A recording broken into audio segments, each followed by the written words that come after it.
Buenas noches, buenas noches. Vamos a iniciar este tiempo de enseñanza, continuando con lo que vimos la semana pasada, empezando una nueva serie, que titulamos la ley de Yahweh. Y esto viene de... terminamos el Sermón del Monte, rápidamente como introducción o recordatorio. Terminamos el Sermón del Monte y ahora retomamos nuevamente esta forma de vida que necesitamos llevar si es que nos llamamos hijos del Padre, si somos creyentes, si nos llamamos cristianos. Recordemos que el cristiano, el creyente, el que es hijo de Dios, va a vivir diferente como el mundo dice. Pablo dice, estamos en este mundo, pero no somos de este mundo. Y esta nueva o diferente manera de vida se manifiesta en la forma en que pensamos, actuamos, reaccionamos, nos relacionamos y hablamos. Literalmente en todas las áreas de nuestra vida.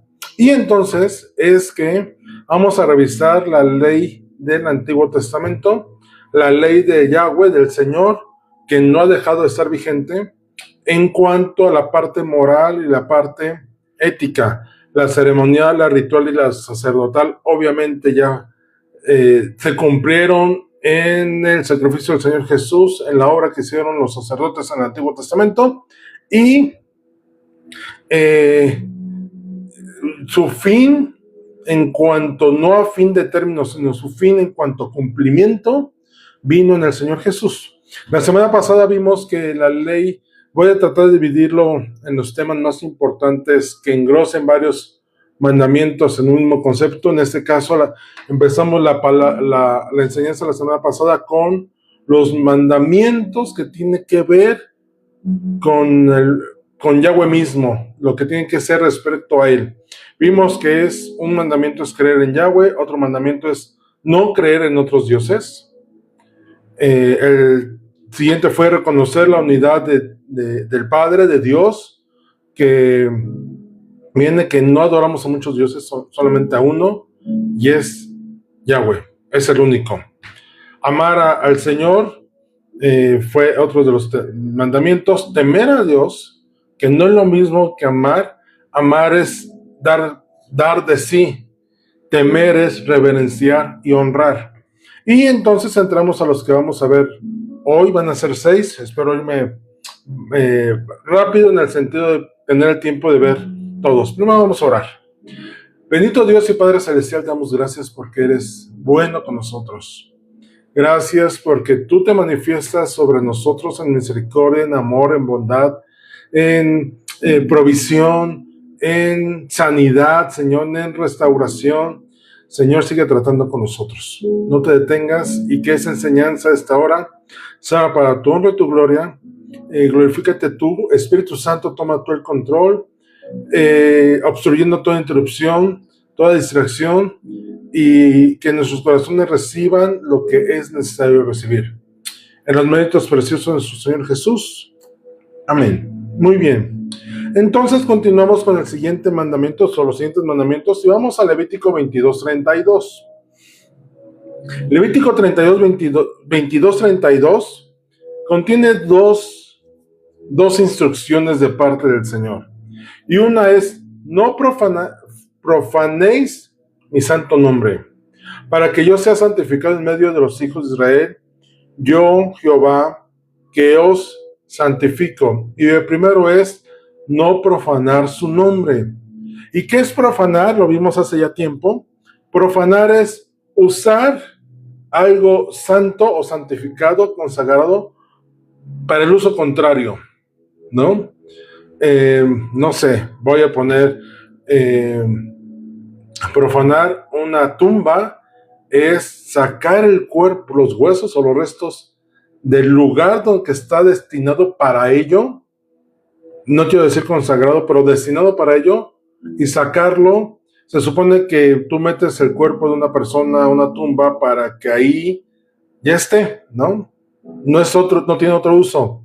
Profanarlo es sacar los restos de ahí y hacer burla o escarnio al respecto. voy a ir a un caso extremo, por agarrar los huesitos a lo mejor y ponerte a jugar con ellos, ¿no? Eso sería profanar, ¿no? Profanar un lugar santo sería que tú hagas perversidades dentro de un lugar que está hecho o reservado para el Señor. Un caso concreto, en el Antiguo Testamento, que estaba el lugar santísimo dentro del templo de Salomón, en la época en la cual Ezequiel describe cómo la gloria del Señor se apartó del lugar santo. ¿Qué hicieron? Dentro del templo había demonios, ídolos, pinturas en las paredes, idolatría dentro del templo, posiblemente hasta había prostitución dentro del templo, y eso es profanar. Un lugar que iba a ser santo, alguien llegó y pecó dentro de él. Utilizar el nombre del Señor o profanar su nombre es darle un uso incorrecto o indebido a la manifestación de él. Y literalmente el mandamiento es: no lo hagas. Voy a poner un ejemplo muy sencillo. Aquel ratero que se encomienda al nombre del Señor para que le vaya bien en su trabajo. Por ahí salió una vez un reportaje, ¿no? De estos personajes que se suben a las combis a asaltar, pero antes de hacerlo, ellos lo consideran un trabajo y se invocan el nombre del Señor para que los bendiga en lo que van a hacer. Y más o menos hasta su petición era, no permitas que la gente se ponga difícil, ¿no? Hasta agarré tonito, ¿verdad? Perdóname. Pero pues no permitas que la gente se ponga difícil, sino pues que cooperen, ¿no? Y que nos den sus pertenencias para no tener que lastimarlas o dañarlas. ¿Te das cuenta la contradicción tremenda al respecto? Eso es profanar el nombre del Señor. Utilizarlo para algo incorrecto y poniéndolo en sus manos, ¿no? El Señor me conceda matar al individuo que me atacó. Y en el nombre del Señor yo prometo que mataré y me vengaré de la persona. Es incoherente. Eso sería una profanación al nombre del Señor Jesús. Y digo, del Padre, perdón. Recuerda esto. Nosotros vivimos con suma reverencia o reverenciando al Señor y todo lo que tenga que ver con Él. ¿Cuál es el riesgo? Hablar o actuar de forma que degrade a Dios o su reputación. Otro nombre, por ejemplo, es decirle Diosito, Jesucito, Chuyito, ¿no? Digo, lo estoy poniendo como ejemplo, no porque lo diga. Ni siquiera me parece algo cómodo, pensando en a quién me estoy refiriendo. Pero eso sería una forma de profanar el nombre del Señor. O utilizarlo en cualquier asunto que no tenga que ver o alguna relación al respecto. Por eso es que los judíos, los tradicionalistas ortodoxos, ellos dicen, de hecho, para ellos está prohibido mencionar el nombre. En la escritura ya lo hemos dicho, no está prohibido mencionar su nombre, sino la mala utilización de su nombre.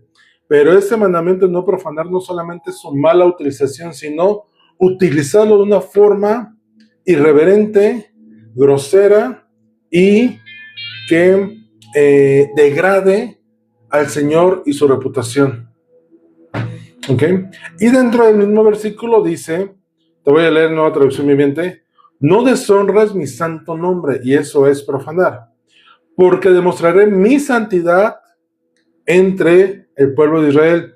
Yo soy el Señor quien te hace esto. Y esto de demostraré mi santidad entre el pueblo de Israel es: utiliza su nombre correctamente. Santificar su nombre es un llamado a la obediencia activa y vida santa que refleja la gloria del Señor. Santificar su nombre viene, y voy a poner el ejemplo muy sencillo, pero creo que a todos nos va a caer claramente. Tú no puedes decir que crees en el Señor cuando vives una vida incorrecta. Santificar su nombre es que a través de lo que vivimos la gente diga: Él realmente tiene algo porque en lo que hace es congruente con lo que cree, y eso es el Señor. Porque al Señor Jesús, cuando Él predicaba, le decían, oye, él es diferente. ¿Por qué? Porque habla como quien tiene autoridad y no como los escribas y fariseos, que dirán, pero no lo viven. Santificar el nombre del Señor viene a ser cumplir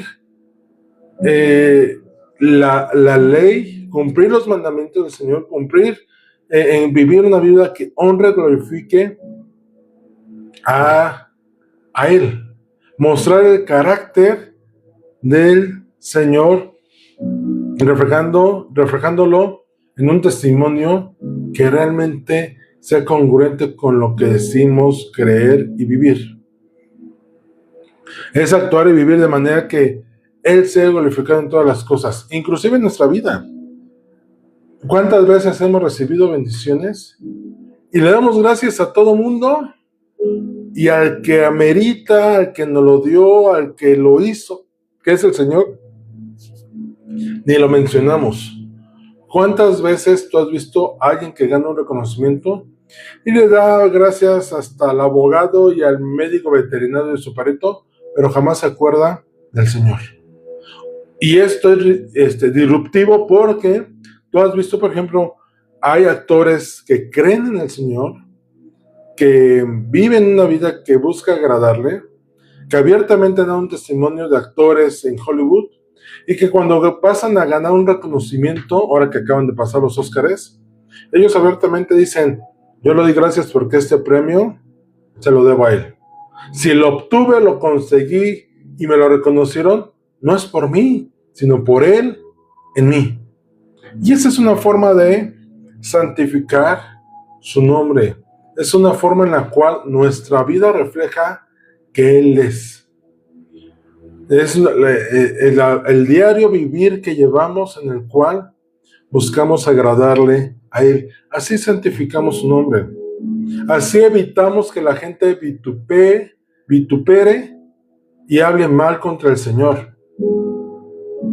El clásico, ya lo he dicho otras veces, uy, ¿y eso qué es cristiano? ¿Y eso qué dice amar a Dios? Platicando con una persona que trabaja en un lugar donde se ejerce la ley a favor de esos actos tremendos que puede haber de dañar o lastimar a personas, llamados feminicidios o abusos y toda esa parte que tiene que ver, me comentaba que algunas personas no les puedes mencionar el nombre del Señor porque literalmente dicen, la persona, mi hijo, mi hija, mi hermano, mi papá, no sé, que mataron, él era creyente y miren cómo terminó. Yo qué voy a hablar, a creer ahorita en Dios y Él, ¿qué hizo por mi hijo? O mi hijo, mi pariente, o lo que sea. Y entendemos el dolor y el contexto que puede haber. ¿Qué sería más sano en ese momento decirle, no hables así del Señor, porque no? Porque entonces provocamos que la persona en su enojo, en su ira y en su rencor pudiera hablar cosas irrespetuosas e irreverentes del Padre. La palabra nos lleva a la prudencia y habrá momento para que entonces esa persona pueda recibir una palabra de exhortación, de convencimiento y de salvación en el Señor Jesús. Al siguiente mandamiento, vamos a Deuteronomio 6:16. Deuteronomio 6:16, si es que tienes por ahí tu Biblia. Y dice la Escritura, no tentaréis a Jehová, a Yahweh, vuestro Dios, como lo tentasteis en Masa. Confiar en la autoridad de Dios, del Señor, sin pruebas innecesarias. Esto es, no probar al Señor. En el judaísmo es reconocer lo que Él hace sin pruebas adicionales. Lo que nosotros creemos es que la fe y confianza están en el Señor. Si Él dijo hacer, Él lo va a hacer sin necesidad que lo estemos comprobando.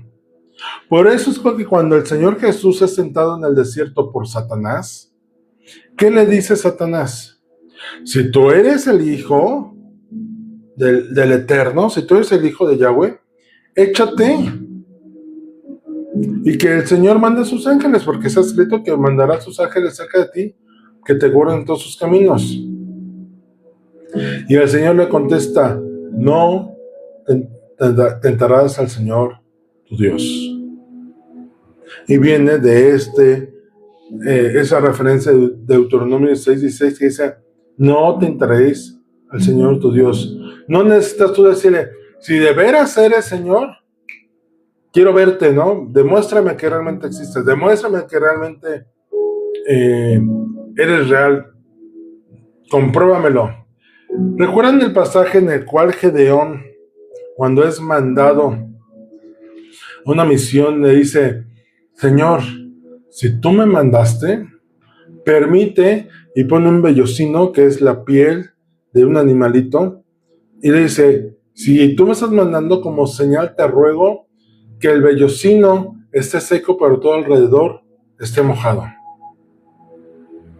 Y yo me imagino al padre diciendo, ok, Gedeón, ok, para que compruebes que yo te estoy mandando, órale.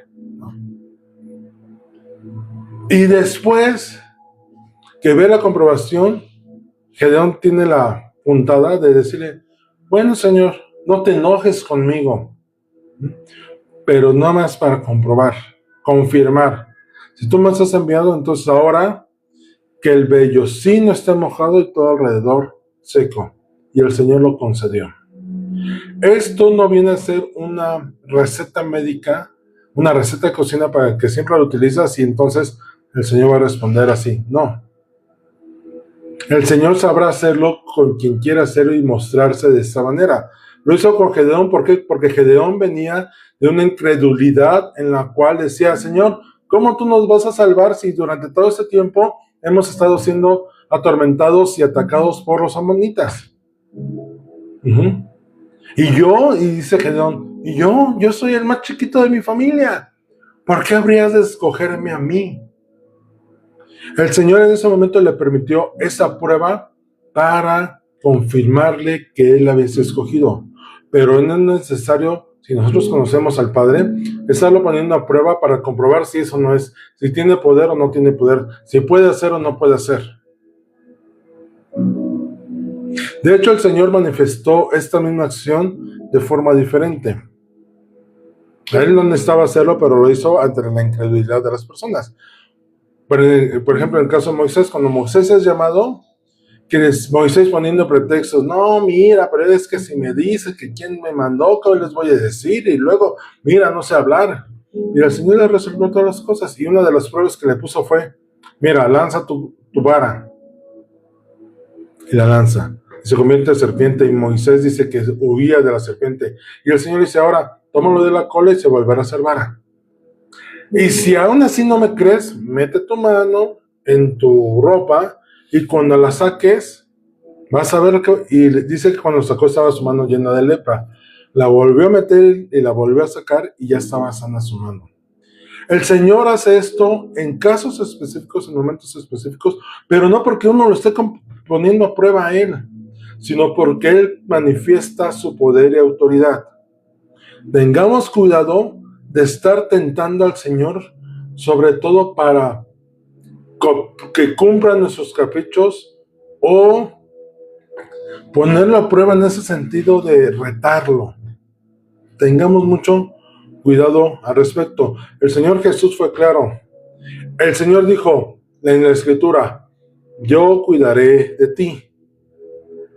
Si Él dijo hacerlo, Jesús no tenía por qué darle gusto a Satanás de, ¿quieres ver que de veras está conmigo? Mira, me voy a lanzar de aquí para que veas cómo sus ángeles me salvan. Digo el Señor, no tentaréis al Señor tu Dios, no lo pondrás a prueba, dice la Escritura. No lo retaré a manifestarse nada más porque yo quiero. Entonces la enseñanza es confiar en la palabra del Señor y sus mensajeros. ¿Y a qué me refiero a sus mensajeros? Y yéndome al contexto de aquel tiempo, cuando un profeta hablaba, traía palabra del Señor. Moisés hablaba de parte del Señor y el pueblo creía. No ponía duda.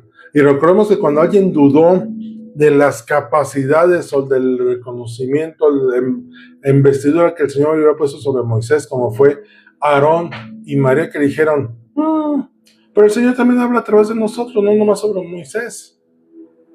Recordemos cómo les fue y qué les pasó. ¿Ok? Entonces, no probemos al Señor nuestro Dios. No lo pongamos a prueba a ver si de veras cumple su palabra. Tengamos cuidado de no caer en ser irrespetuosos. Deuteronomio 12:4. Vamos al siguiente. Deuteronomio 12:4. Voy a leer desde el verso 1. Dice: esos son los estatutos y decretos que cuidaréis de poner por obra en la tierra que el Señor, que Jehová, el Dios de tus padres, te ha dado, para que tomes posesión de ella todos los días que vosotros viviereis sobre la tierra. Destruiréis enteramente todos los lugares donde las naciones que vosotros heredaréis sirvieron a sus dioses, y quebraréis sus estatuas y sus imágenes de acera consumiréis con fuego, y destruiréis las esculturas de sus dioses, y raeréis su nombre de aquel lugar. No haréis así a Jehová vuestro Dios, sino que el lugar que Jehová vuestro Dios escogieren de entre todas vuestras tribus, para poner allí su nombre para su habitación, ese buscaréis, y allá iréis. ¿De qué está hablando este mandamiento? No destruir objetos o lugares sagrados. Ahora, tengamos cuidado, no caigamos en la idolatría y superstición de darle a algo un valor santo que no tiene. Ya les decía una vez, ¿no? ¿Será pecado si tiramos una Biblia a la basura? Si ya está vieja, rota, faltándole hojas, etcétera, muy destruida. No. Aquí viene la palabra del Señor. Aquí viene, pero no es la palabra del Señor en lo físico, ¿no? Imagínense, es como por ahí los de Para Sufrir que dicen: llévate la espiga de la cruz de Cristo. Y le dan un poder a algo que no lo tiene. Lo que aquí se está refiriendo el mandamiento es respetar los lugares. Si tú vas a la casa, a lo que llamamos casa del Señor, que es un edificio consagrado y dedicado, no profanéis ni lo destruyas. De hecho, algo que se gozan mucho las dictaduras y todos estos que se constituyen enemigos del Señor, lo primero que hacen es destruir lugares sagrados, iglesias, templos, lugares de reunión. Es lo primero que destruyen y lo primero que evitan que la gente se congregue y vaya a esos lugares. Ese tipo de circunstancias es a la que nos referimos. Ahora, no dice el mandamiento que no heredéis los lugares, ni los montes altos, ni los collados, ni los árboles frondosos. Dice, derribaréis sus altares y quebraréis sus estatuas. Tú no puedes decir que amas y confías al Señor, y has consagrado, has dicho: Señor, esa es tu casa, como dijo Josué, mas mi casa y yo serviremos al Señor. Pero eso sí, detrás de tu puerta tienes tu palmerita y tu herradura por la mala suerte. Más allá de que sea algo, estás profanando el lugar que el Señor, que al que tú le dedicas al Señor. Es como si tú hicieras una fiesta pagana en un templo o iglesia consagrado al Señor. Se me viene ahorita a la mente, ¿no? Así, de la iglesia donde crecimos de niños, en el Divino Salvador. Imagínense que ahí se hiciera un concierto de rock satánico, ¿no? Expresamente declarado al respecto. Recuerdo que en una ocasión, cuando vivía en Hermosillo, el auditorio donde yo asistía, me congregaba, fue alquilado porque ahí hicieron una convención de anime y de cómic.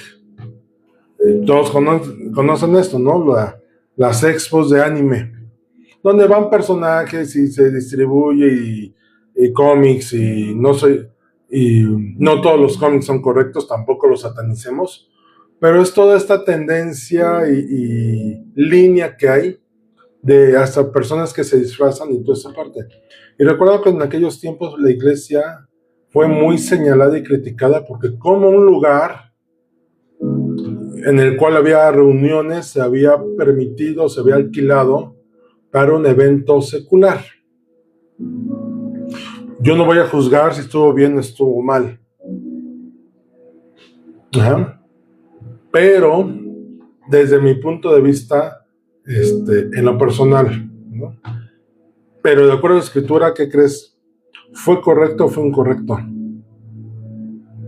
Es como si tú fueras a la iglesia católica, con todo respeto, y fueras y te postraras ante una de las imágenes.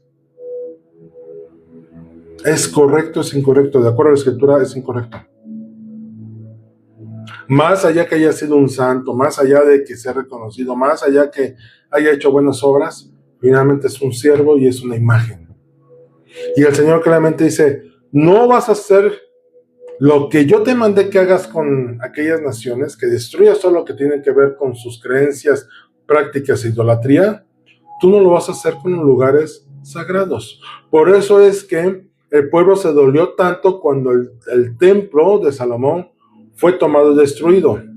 Y cuando en el año 70 fue tomada la ciudad de Jerusalén, que el templo fue destruido, que fue lo primero que hicieron los conquistadores, destruir el lugar de reverencia al Señor.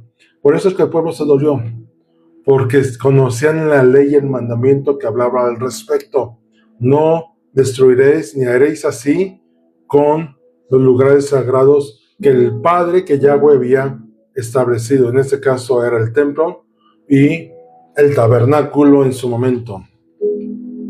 Y abriendo un poquito el contexto, es tratar con respeto todo lo consagrado. Yo recuerdo, hace muchos años, en mi devoción sincera con el Señor, me había comprado un teclado y después me compré otro teclado.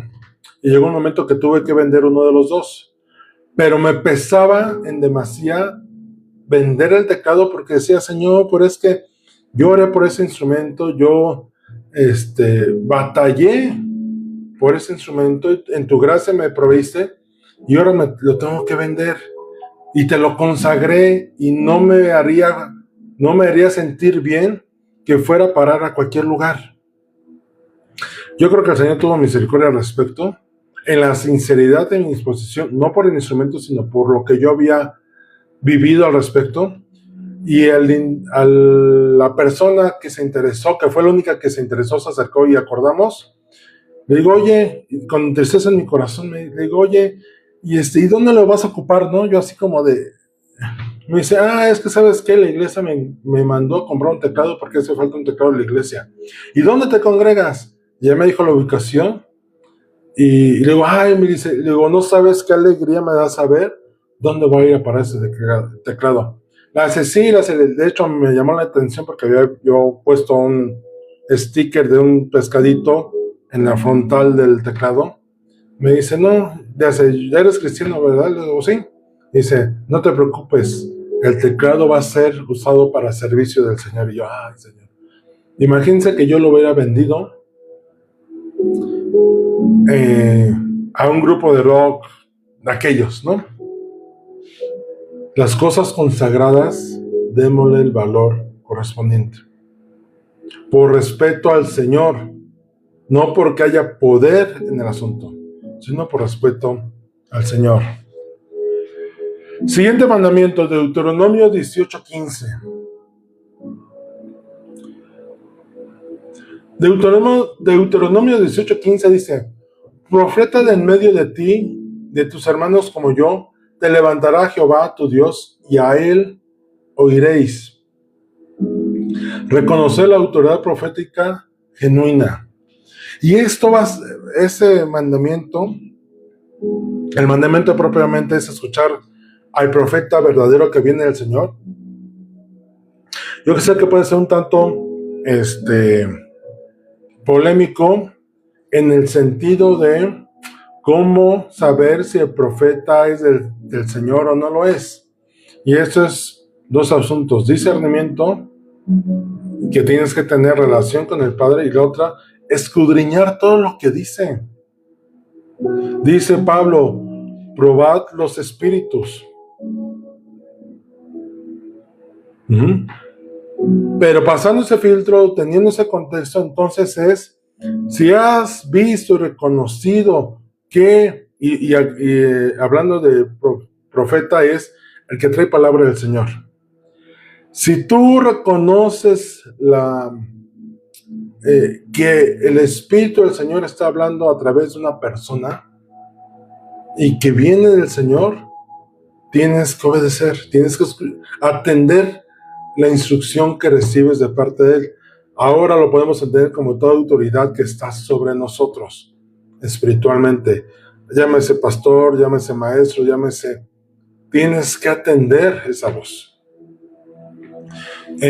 Y lo importante es diferenciar entre profetas verdaderos y falsos. Te voy a poner un ejemplo que yo viví hace mucho tiempo. En algún momento, cuando el Espíritu del Señor vino sobre mí, me empezó a avivar dones y toda esta parte, y sus manifestaciones más intensamente sobre mí, yo empezaba a dar palabra profética. Se me manifestaban dones. Y yo buscaba, en mi temor y reverencia al Señor, que alguien me confirmara el don.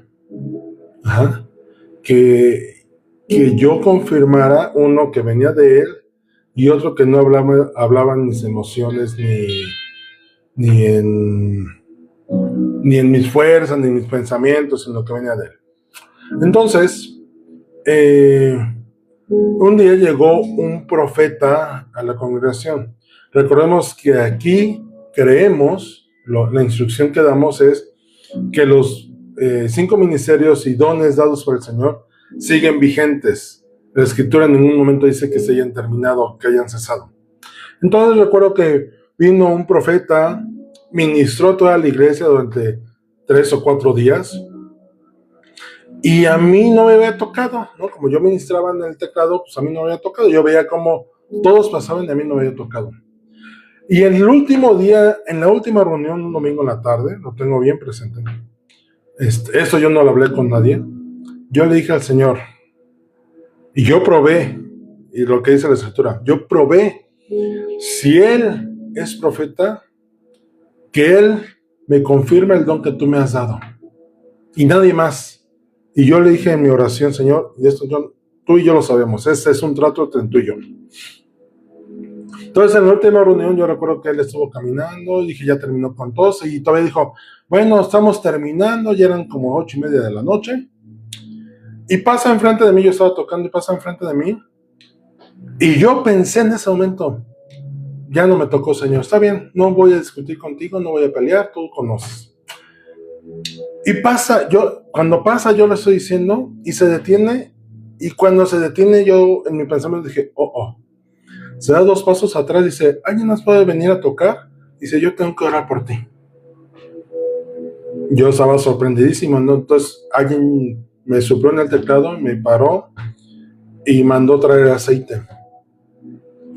Y me dijo, tú pediste específicamente que si yo tenía el don que tú tienes y que el Señor quieres que te lo confirme, yo específicamente te orara. ¿Sabes qué? Y me solté chillando. Porque eso nadie lo sabía. Tenía 2 horas o 3 horas antes que yo había hecho esa oración, yo en lo particular con el Señor.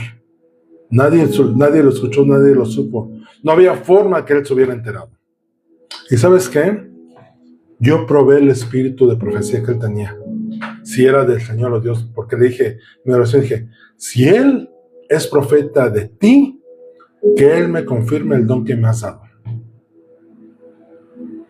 Yo recuerdo que en ese tiempo yo iba con el pastor y le decía, pastor, mire que no, todavía no. Cuando llegó ese profeta y enfrente de él hizo esta confirmación, a partir de ese momento el pastor dijo, ahora sí, lo que el Señor te dé, compártelo. Y quiero que entendamos esto. Prueba a todos los líderes. Checa, escudriña si lo que están diciendo es verdadero o no. Si no es verdadero, pues ya, ¿no? ¿Cómo pruebas? Y la escritura ahí en Deuteronomio dice, ¿cómo pruebas que un profeta viene del Señor? Si lo que dice se cumple. Si no es del Señor, lo que te dice pues obviamente no se va a cumplir porque el Señor no respalda. Y esto te lo cuento desde mi experiencia, no por jactancia, sino desde mi experiencia verífica. Cuando yo empecé a ministrar a personas, después me decían, oye, ¿te acuerdas que tú me dijiste? Y tengo uno bien presente. Fuimos a ministrar a algún lado, mis hijos más bien fueron a ministrar con las danza y banderas, y estando ahí, el Señor me dijo, la persona que está a tu lado va a salir embarazada y va a tener un hijo. Entonces yo me volteé y yo sabía que ella llevaba tiempo tratando de embarazarse y no podía. Y yo, Señor. Entonces me acerqué y digo, oye, dice el Señor que te diga que tú vas a estar embarazada. Y etcétera, etcétera. Pasaron como 3 meses y me habló entre semana esta mujer y me dice, oye, te tengo que hablar, te tengo que dar a ti la primicia de la noticia. Y yo, ¿qué pasó? Y dice, estoy embarazada. ¿Te recuerdas que me oraste tal día y me dijiste? Y dice, estoy embarazada. Eso no es jactancia, ¿eh? Lo que voy es, tienes que confirmar que el que habla palabra del Señor, sea en profecía, sea en enseñanza, sea en predicación, sea en ministración, sea en consejería, es palabra del Señor. Y segundo, y te va a hablar cosas que se cumplan. Y si no, simplemente no hagas caso. Otra forma me estoy metiendo en nuestro tema, pero quiero aterrizar bien este mandamiento. Otro tema importante es, si tú estás sabiendo la vida que estás llevando y alguien viene y te dice, es que estás en pecado, y tú sabes que no estás viviendo en pecado, simplemente no tienes la obligación de escuchar a la persona. Si yo vengo y te digo algo que no está en la escritura y que te diga, oye, eso lo escuché de fulanito de tal, con todo derecho tienes que decir, sí, pero no viene la escritura, entonces no hago caso a esta palabra. Tú tienes que escudriñar aún lo que yo te digo, y yo no me cierro al respecto, inclusive yo te invito a que lo hagas. Y si algo digo incorrectamente, dímelo. Oye, dijiste esto, pero la escritura dice tal cosa. Pues me equivoqué, ¿no? O sea, pues, me puedo equivocar, claro, no soy infalible. Pero yo te invito a que escudriñes. Pero si la persona que te da la palabra viene del Señor, escucha y atiende lo que el Señor te está hablando a través de Él. Por último, de esos mandamientos que fueron 11, si no me recuerdo, que tienen que ver con el Padre, y ese anterior, aunque es del profeta, es porque el profeta o el que viene a darte la palabra, el servidor del Señor, es Él. Si no viene de Él, puedes estar exponiendo a que estés en una secta que es autoridad y voluntad del hombre, no del Señor. Por eso es importante este mandamiento. Y por último, Deuteronomio 28:9 dice, te confirmará Jehová por pueblo santo suyo, como te lo ha jurado, cuando guardares los mandamientos que Yahweh tu Dios y anduvieres en sus caminos. El mandamiento es seguir sus caminos. Y si tú te das cuenta, en toda la escritura es algo intrínseco. Si eres hijo de luz, compórtate como un hijo de luz. Si dices amar al Señor, cumple sus mandamientos. No puedes decir amo al Señor y aborrecer a tu hermano. De hecho, ama al Señor y ama a tu hermano. O porque amas al Señor, entonces amarás a tu hermano. Si sabes que te equivocaste, tienes que ir a pedir perdón.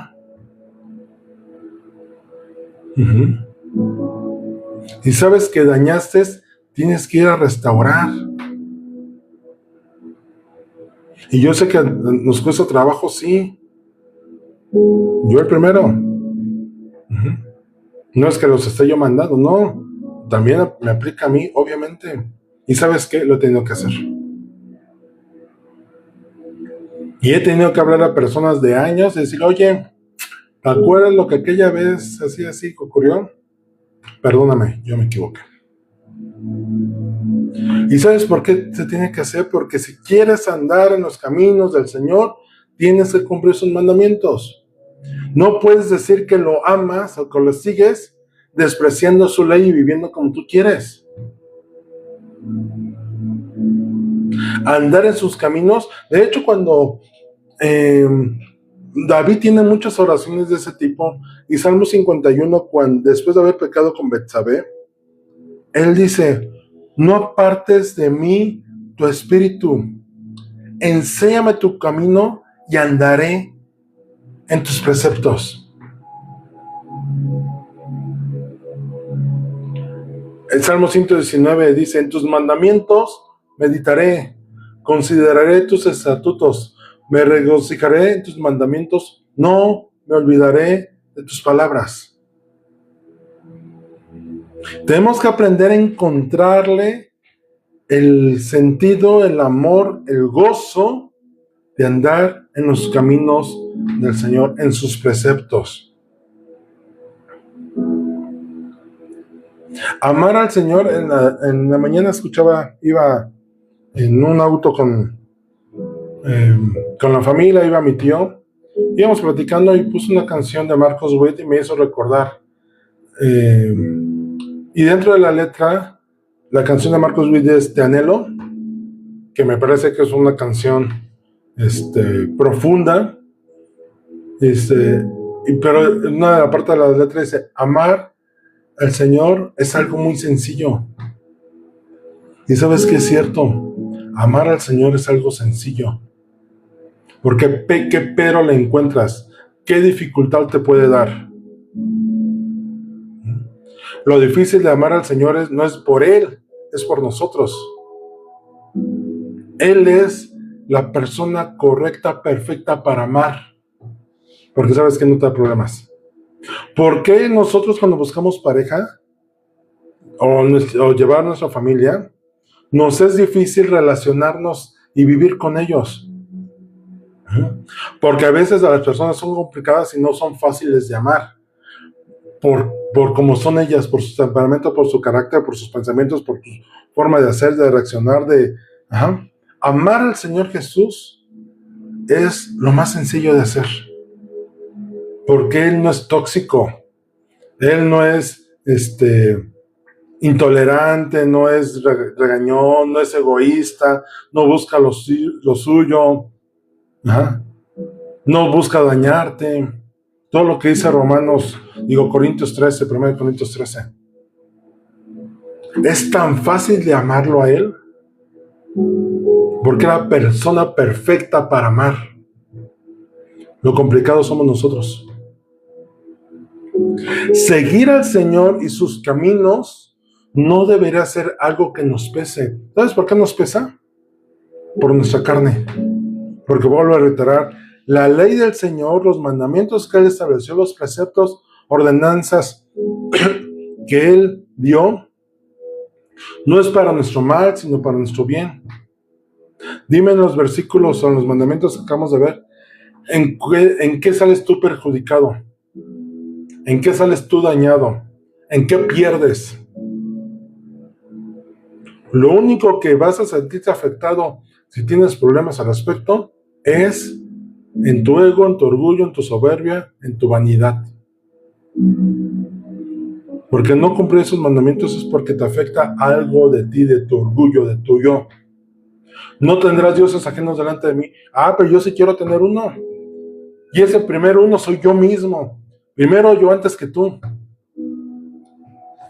Hablando con una persona sobre el amor propio, lo estaba meditando y dije, es que el amor propio, mal entendido, de hecho creo que la enseñanza del mundo es contraria a la del Señor Jesús, porque amarse a uno mismo no dice la Escritura.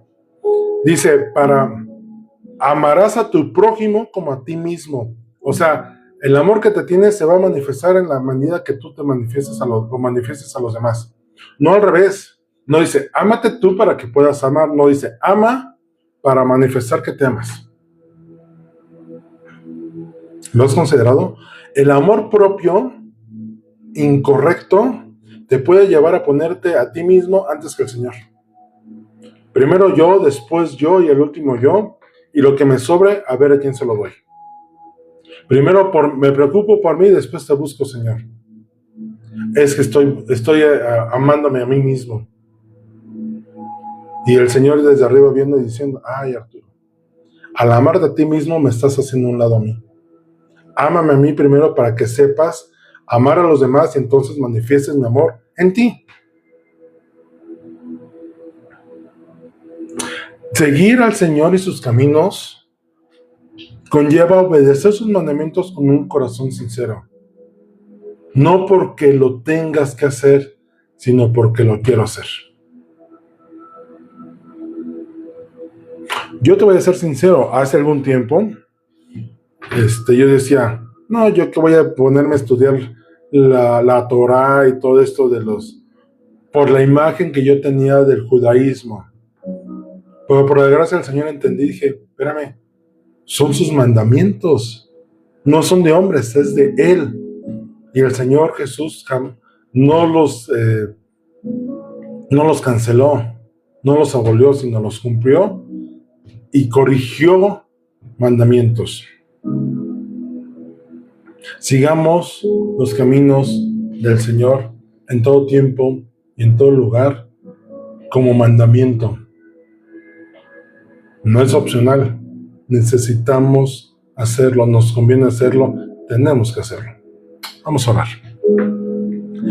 Bendito Dios y Padre Celestial, santo eres tú, glorioso, majestuoso, no hay quien te pueda contener. Gracias, Señor, porque en tu perfección y en tu buena voluntad nos dices unos mandamientos, una ley, para nuestro diario vivir, para vivir en ti.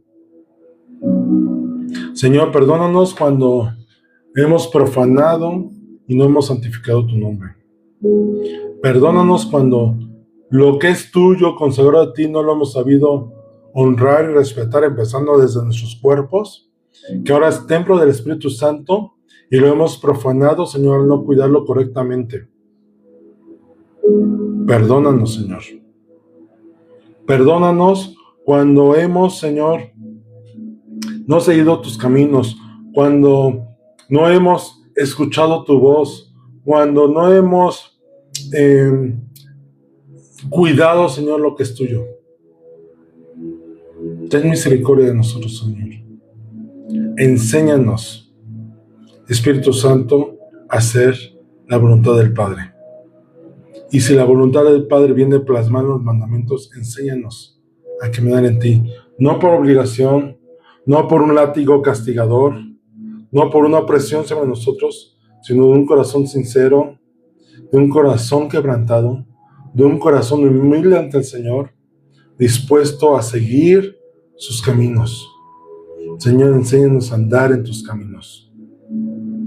No solamente nos lleves por ellos, enséñanos a andar en ellos, a vivir en ellos. Señor Jesús, gracias por tu obra en la cruz, que nos lleva a toda verdad que eres tú. En los méritos preciosos tuyos, damos gracias. Amén.